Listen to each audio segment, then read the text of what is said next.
বন্ধুরা, তোমরা কেমন আছো? তোমরা ভালো আছো? আমি আজকে মিষ্টি কুমড়া দিয়ে চিংড়ি মাছ দিয়ে ভুনা করব। তোমরা দেখতে থাকো। প্রথম মিষ্টি কুমড়াটা করতে তোমরা দেখাইতে মনে নাই। এরপরে মিষ্টি কুমড়াটা পানি দিয়ে ভালো করে ধুয়ে নিতে হবে। ধুয়ে পানিটা ঝরাতে হবে।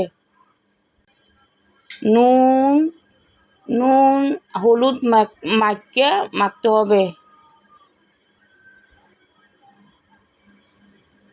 এরপরে কড়াইয়ার পরিমাণ মতন তেল দিয়ে দিতে হবে। তেল দিয়ে একটা একটা করে সুন্দর করে মিষ্টি কুমড়াটি তেলে দিতে হইব। তেলে দিয়ে আবার উল্টাইতে হবে।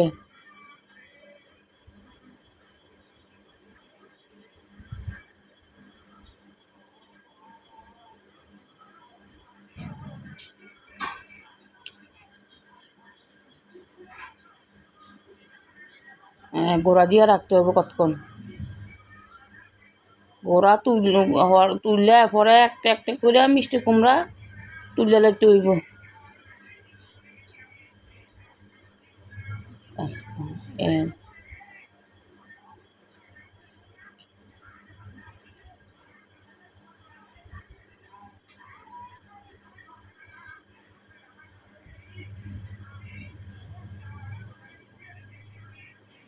তোলাটা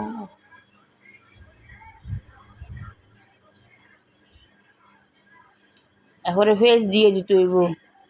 পেঁয়াজ দিয়ে একটু লাল হয়ে গেলে একটু লাড়াচাড়া দিয়া কাঁচামরিচ দিয়ে দিছি। তেল একটু কম হওয়ানে একটু তেল দিছি।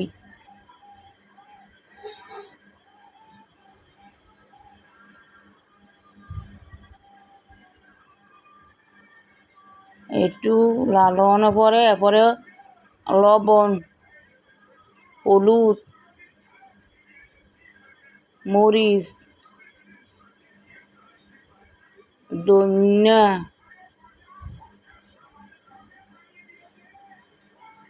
দিয়ে লাইরা কতক্ষণ একটু পানি দিয়ে কষাইতে হইব।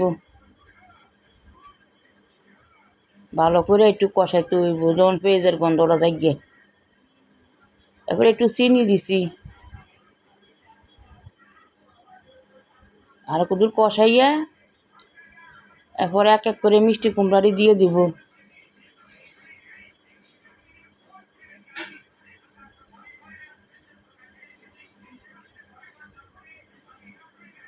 মিষ্টি কুমড়াটি দিয়ে একটু লাড়াচাড়া দিতে হইব।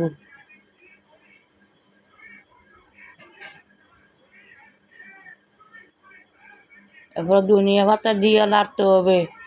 বন্ধুরা, আমি চিংড়ি মাছ দিতে মনও নাই, পরে দিমু। চিংড়ি মাছটির ভিতরে একটু নুন, একটু হলুদ, একটু লবণ দিছি। দিয়ে ভালো করে লাইরা চিংড়ি মাছটি লাল করছি। লাল করে এবার মিষ্টি কুমড়ার ভিতরে চিংড়ি মাছটি ঢেলে দিতে হবে।